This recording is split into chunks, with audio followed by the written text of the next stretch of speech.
We've covered the communication model. So now you understand how it is that you create your reality, that subjective experience. But say that whatever it is that you're perceiving, you're not happy with. You don't like it for some reason. You would like to change it. How could you do that? There are many different ways.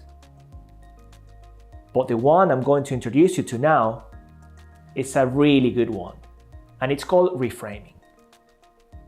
When you reframe something, basically, you're changing the frame of that situation in order to give it a different meaning. It is understanding something in a different or a new way. And what this enables you to do is to find new resources. Enables you to become more flexible. And there are two types of reframing. Context reframing. As the name indicates, you change the context of that situation to give it a new meaning, to alter our internal representation of that circumstance. A great example is plastic. You see plastic and then you ask yourself, what could I do with it in order to recycle it? And there are many different businesses doing different things with it, okay? Up to the point that there are plastic roads nowadays. What that person did at that point, looked at the plastic and asked, how could I recycle it? How could this be useful somewhere else? Changing the context allows you to find new resources and new ideas. Another great example, say you are the type of person that sometimes is quite negative. Okay, kind of using the problem-based filter.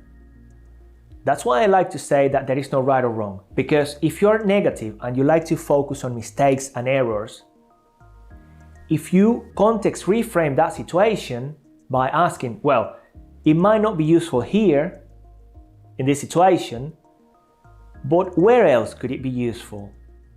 Okay? And this is how you may recognize that having that sort of mentality or applying that filter to accounts, for instance, can be very useful.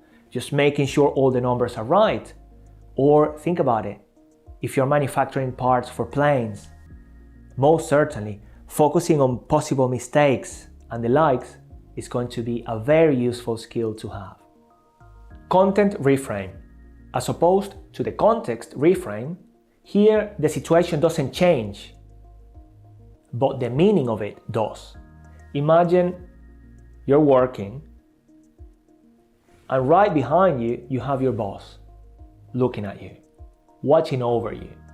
And you find that situation very annoying and you get frustrated. Why on earth does he have to stand behind me? Doesn't he trust me? Right. My question to you, how is that view of that reality serving you in achieving what you want to achieve, for example? If you want to change the meaning of it, here's a question you can ask. What is the high positive intention of my boss standing behind me? You may realize that he cares about you so much that he wants you to do an amazing job. That can be an alternative. A very different outlook on the situation, isn't it? It may serve you better, doesn't it? I usually like to share that example. And next time you're in a situation you're not happy with, you want to change the meaning of it without changing the context, ask yourself a question such as, what can be a different meaning to what I'm perceiving at the moment? How can I get a new perspective? Is there anything else? And this will enable you to change that internal representation to your advantage. That's the power behind reframing, an amazing skill to have, especially as a communicator.